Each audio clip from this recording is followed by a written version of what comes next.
রাধে রাধে, শুভ সকাল সবাইকে। কেমন আছো তোমরা সবাই? আশা করছি ভালো আছো, সুস্থ আছো। আমরাও আছি মোটামুটি ভালোই। তো সকাল সকাল দেখতে পাচ্ছ কত কিছু নিয়ে বসে পড়েছি। স্নান হয়ে গেছে। আজকে হচ্ছে অক্ষয় তৃতীয়া, শুক্রবার। দোকানে আমাদের পুজো রয়েছে। তো দোকানে পুজো হলে কি হবে, বাড়িতেই সব কিছু রেডি করে দিই, সব কিছু কেটে কুটে দিয়ে দিই, তারপরে দোকানে নিয়ে গিয়ে শুধু পুজো করে।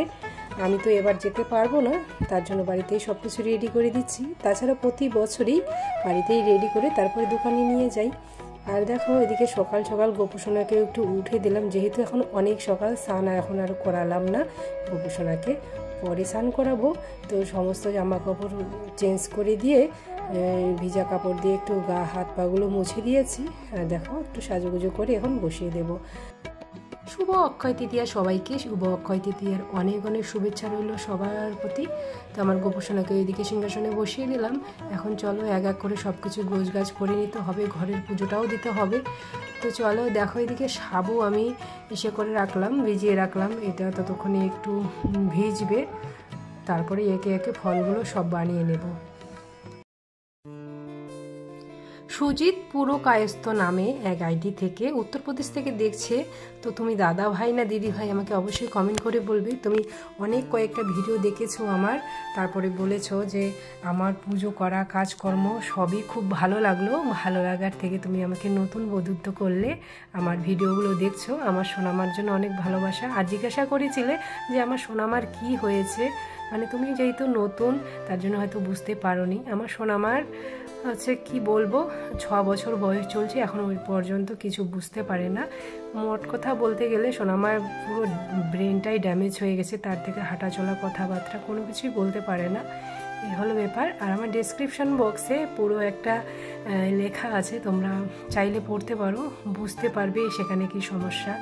তো প্রায় ভিডিওতে আমি বলে থাকি, যেহেতু তোমরা নতুন এসে আমাকে জিজ্ঞাসা করে, তাই আমার বলার দরকার, তাই না? তো এই হলো ব্যাপার। আমার সোনামা এখনও পর্যন্ত কিছু বলতে পারে না, বুঝতে পারে না, হাঁটাচলা কিছুই করতে পারে না। তোমরা শুধু একটাই প্রার্থনা করো, আমার সোনামার জন্য খুব তাড়াতাড়ি ভালো হয়ে যায়। আর তোমাদের আরও যদি কিছু জানার থাকে, তাহলে তোমরা আগের ভিডিওগুলো দেখে নিতে পারো, তাহলে তোমরা সম্পূর্ণটা বুঝে যাবে। অনেক ভিডিও রয়েছে এই সম্বন্ধে। আর দেখো, মাকে বললাম, মা যেহেতু সকাল সকাল পুজো করবে দোকানে, তাহলে তুমি সকালের পুজোটা দিয়ে দাও। আর মা এদিকে সকালে পুজোটা দিয়ে দিচ্ছে। যেহেতু অনেকগুলো ফল মূল সব কিছু রেডি করতে লাগছে, আমি একা একা যেহেতু, তার জন্য মা সকালে পুজোটা দিয়ে দিল। আর আমি আবার গোছগাছ শুরু করে দিয়েছি। দেখতেই পাচ্ছ সমস্ত ফল বানানো হয়ে গেছে। আর এদিকে আমি সব এখন প্যাকেটে প্যাকেটে ভরে দিচ্ছি। যেহেতু টোটোতে করে নিয়ে যাবে দোকানে, বেশি দূর না, এই 1-1.5 কিলোমিটার এরকম হবে আর কি। আমাদের বাড়ির থেকে দোকান 1 কিলোমিটারের মতো। তো এই যে সব প্যাকেটে করে দিয়ে গামলার মধ্যে দিয়ে দেবো, সব কিছু নিয়ে যাবে বাড়িতে করে সোনামার বাবু। তো চলো দেখতে থাকো। আর ওই আইডি থেকে আবার বলেছিল যে তোমার সমস্ত মনস্কামনা পূর্ণ হোক। তো আমার বর্তমানে একটাই মনস্কামনা ঠাকুরের কাছে আমি সবসময় বলে থাকি, আমার যে দিদিভাই, নিতু দিদিভাই যে কষ্টে রয়েছে, দুঃখে রয়েছে, আমার জামাইবাবু যে কষ্টে রয়েছে, সেই কষ্টটাই একটু নির্মূল করুক আমার গোপুসোনা, আমার ভগবান। তোমরা সবাই প্রার্থনা করো, সবাই একটু সাপোর্ট করো আমার দিদিভাইকে। প্রতিটা ভিডিওতে একই কথা বলছি, কেউ কষ্ট দিও না। বর্তমানে পরিস্থিতি খুবই খারাপ। দিদিভাইয়ের সবাই একটু বোঝার চেষ্টা করো, একটু সাপোর্ট করো, ভালোবেসে পাশে থাকো, এইটুকুই চাই, আর কিছু চাই না।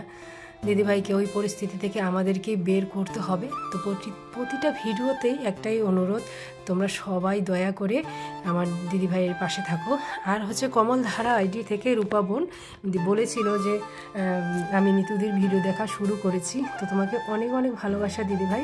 অহল্লা দেববর্মা দিদিভাই নিতু দিদিভাইয়ের ভিডিও দেখছি, আমার খুবই ভালো লাগছে। আমার এখান থেকে তোমরা নিতু দিদিভাইকে এতটা সাপোর্ট করছো, ভালোবাসা দিচ্ছ। তোমরাই পারো নিঃস্বার্থ ভালোবাসতে। কেন বলো তো? তোমাদের তো কোনো চ্যানেল নেই, তোমাদের তো কোনো স্বার্থ নেই এখানে, তোমরাই নিঃস্বার্থ ভালোবাসা দাও মানুষকে। তো তোমাদের প্রতি অনেক অনেক ভালোবাসা। আর দেখো এই যে আমার ফুচকাগুলো একটু রোদ্রে দিয়ে দিচ্ছি। তারপরে এই যে ডাল, এগুলো না একটু দেখি যে পোকা পোকা হয়েছে, এগুলো সবগুলো একটু রোদ্রে দেবো। তারপরে সকালের খাবার দাবার তো বানাতে হবে, তাই না? আর এদিকে দুপুরের জন্য ডাল করব, যেহেতু আজকে নিরামিষ করব। দেখতেই পাচ্ছ পোকা, তো তার জন্য ডালটা একটু ভিজিয়ে রাখি। ভিজিয়ে রাখলে কি সিটি দিলে তাড়াতাড়ি হবে। আর একটু সকালের খাবার দাবার এদিকে মা ওরা চা খেয়েছে, তারপরে ভাত বানিয়েছিলাম, ভাতও খেয়েছে। আর আমি এদিকে বিস্কিটগুলো গুছিয়ে রাখছি। তারপরে আমার জন্য করব একটু সেমাই, এবার সবাই খাবে আর কি, যে যে খায়। আমার শাশুড়ি মা সেমাই খায় না, তো আমার মা আর আমি দুজনেই। আর সোনামার বাবু তো আজকে উপাস, তাছাড়া ও দুধের কোনো জিনিসই খায় না, তোমরা তো জানোই। আর ভাইও কোনো জিনিস খায় না দুধের, ও হচ্ছে শুধু ভাত, তাছাড়া আর কিছু না। তো চলো, এরপর কেকা দিদিভাই বলেছিল, কেকা জানা দিদিভাই, সেই দিদিভাই কিন্তু আমার প্রথম থেকে ভিডিও দেখে খুবই ভালোবাসে আমার সোনামাকে। তো দিদিভাই মেল লিখেছিল যে তোমাকে থেকেই বোঝা যায় কীভাবে পজিটিভ থেকে কাজকর্ম করা যায়। তো দিদিভাই আমাকে দেখেই নাকি অনেক ভালো লাগে আমার ভিডিও দেখতে, আমার কাজকর্ম দেখতে। তো তোমাকে অনেক অনেক অনেক ভালোবাসা দিদিভাই, এভাবেই পাশে থাকো, আমার সোনামাকে আদর করো, ভালোবেসে যেও। এই দেখো একটু সেমাই বানিয়ে নিয়েছি, একটু খেয়ে ওষুধ খাবো। এই যে ওষুধ খাবো দেখিয়ে দিচ্ছি তোমাদেরকে। আর আমার সোনামানিকে তো এখনও পর্যন্ত তোমাদেরকে দেখাইনি, দেখতেই পাচ্ছ খাওয়া দাওয়া করে। মা কিন্তু ওদিকে পুজো দিয়ে তারপর সোনামাকে খাইয়ে নিয়েছিল, খাইয়ে দিয়ে ঘুম পাড়িয়ে দিয়েছিল। আসলে আজকে কি হয়েছে জানো তো, আজকে আর সকালে থেরাপি করানোই হয়নি। দেখতেই পেয়েছো যে সকাল থেকে বাসন কুসন মেজে সমস্ত ঠাকুরের জোগাড় যন্ত্র করে দিয়েছি, তারপরে আবার সকালে রান্না, দুপুরে রান্নার জোগাড়, এসব করতে করতে সকালে আর থেরাপি করা হয়নি। তো সেটা মেকআপ দিতে হবে বিকেলে, রাত্রে, এই হলো ব্যাপার। আর আমাদের গল্প কথা থেকে দিদিভাই বলেছিল তোমার পুজো দেখে খুবই মন ভরে গেল। তোমাকে অনেক অনেক ভালোবাসা দিদিভাই। আর ক্রিয়েটিভ অ্যারি এই দিদিভাই হচ্ছে আগের ভিডিওতে আমি যখন বোতল পরিষ্কার করেছিলাম তখন না দিদিভাই বলেছিল যে বোতল এভাবে সাপ দিয়ে পরিষ্কার করো না, বোতল নোংরা হলে ফেলে দিও। তো আমি আবার একটু বলেছিলাম দিদিভাই অনলাইন থেকে কিনেছি জল খাওয়ার জন্য, কি করে ফেলে দিই বলো। তো দিদিভাই আবার আগের ভিডিওতে বলেছিল যে ওর দিদিভাইকে নাকি ডাক্তারে বলেছিল, হয়তো আমাদের ভালোর জন্যই বলেছিল, তাই না। তো দেখো ওই যে বলে না যে অভাবে স্বভাব নষ্ট, এই হলো ব্যাপার। অনলাইন থেকে 6টা বোতল নিয়েছিলাম, তো প্রায় 300 টাকার মতো নিয়েছে।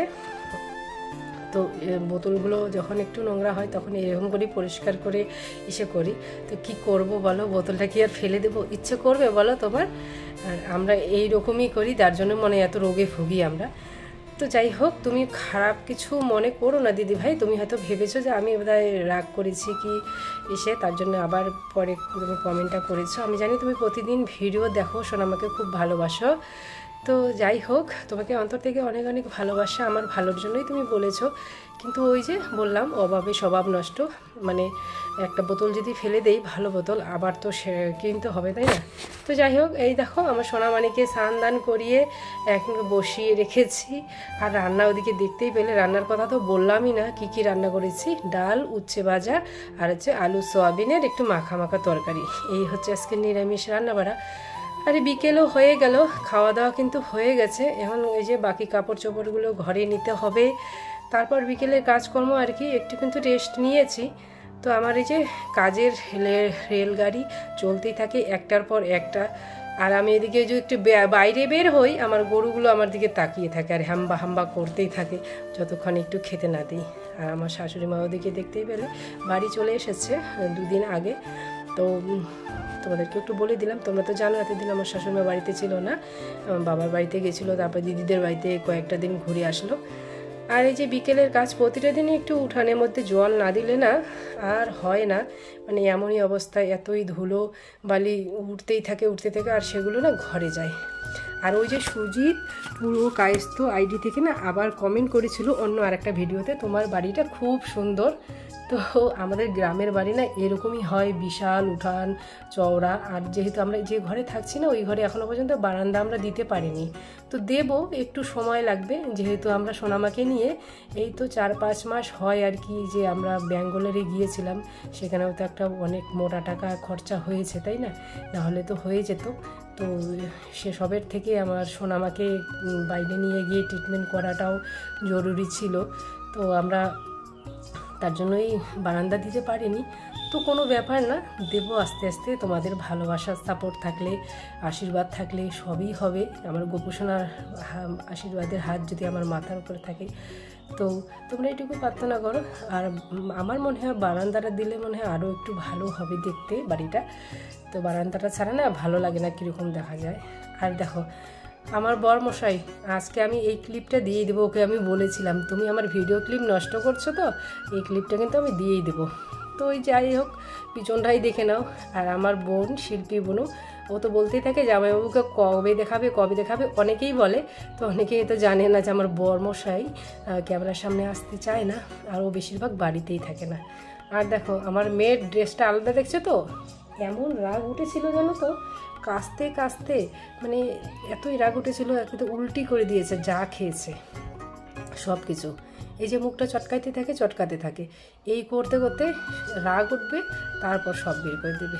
এখন না অনেক রাত, প্রায় ওই 10:30টার মতো সোনামার বাবু চলে আসলো দোকান থেকে। আর দেখো কী নিয়ে এসেছে, আর অক্ষয় তৃতীয়ার প্রসাদ এগুলো। আর আমি তোমাদেরকে কিছু দেখাতে পারলাম না, পুজোর কিছুই না। আর দেখো এখন বাজে সকাল মানে ভোরই ধরো 4:21। আমার সোনামা এখনও পর্যন্ত জাগনা রয়েছে। আর তোমরা তো জানোই সোনামা সারা রাত জাগনা থাকে, আর সারা দিন ঘুমায়। তো এই হলো আমার সোনামার ব্যাপার। তো চলো আজকের ভিডিওটা এখানে শেষ করছি, দেখা হচ্ছে পরের ভিডিওতে। ততক্ষণে তোমরা সবাই ভালো থেকো, সুস্থ থেকো, সাবধানে থেকো। হরে কৃষ্ণ, হরি বল।